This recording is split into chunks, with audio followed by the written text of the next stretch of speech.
Martin's Big Words. The Life of Dr. Martin Luther King Jr. by Doreen Rappaport, illustrated by Brian Collier.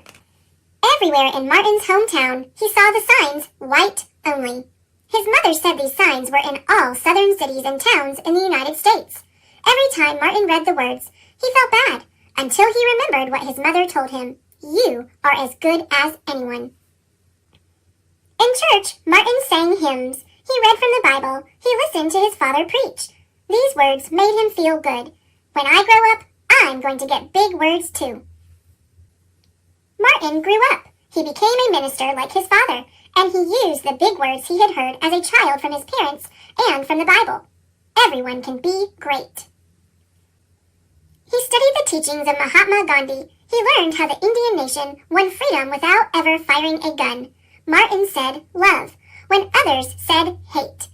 Hate cannot drive out hate. Only love can do that. He said together, when others said separate. He said peace, when others said war. Sooner or later, all the people of the world will have to discover a way to live together. In 1955, on a cold December day in Montgomery, Alabama, Rosa Parks was coming home from work. A white man told her to get up from her seat on the bus so he could sit. She said no, and was arrested. Montgomery's black citizens learned of her arrest. It made them angry. They decided not to ride the buses until they could sit anywhere they wanted. For 381 days, they walked to work and school and church. They walked in rain and cold and in blistering heat. Martin walked with them and talked with them and sang with them and prayed with them until the white city leaders had to agree they could sit anywhere they wanted. When the history books are written, someone will say there lived black people who had the courage to stand up for their rights. In the next 10 years, black Americans all over the South protested for equal rights. Martin walked with them and talked with them and sang with them and prayed with them. White ministers told them to stop. Mayors and governors and police chiefs and judges ordered them to stop, but they kept on marching. Wait! For years I have heard the word wait! We have waited more than 340 years for our rights. They were jailed and beaten and murdered, but they kept on marching. Some black Americans wanted to fight back with their fists. Martin convinced them not to, by reminding them of the power of love. Love is the key to the problems of the world. Many white Southerners hated and feared Martin's words. A few threatened to kill him and his family. His house was bombed.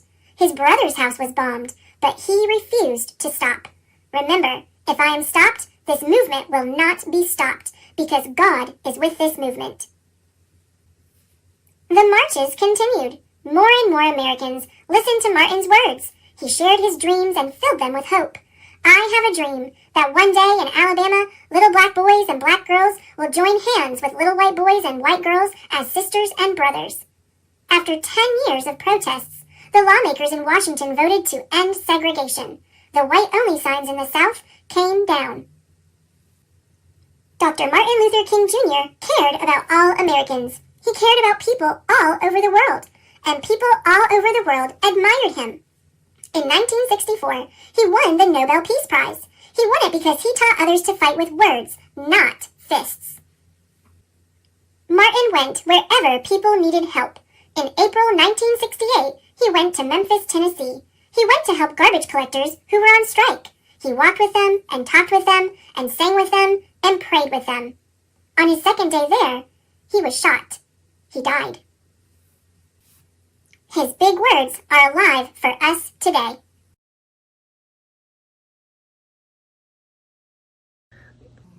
Thanks for watching. Click subscribe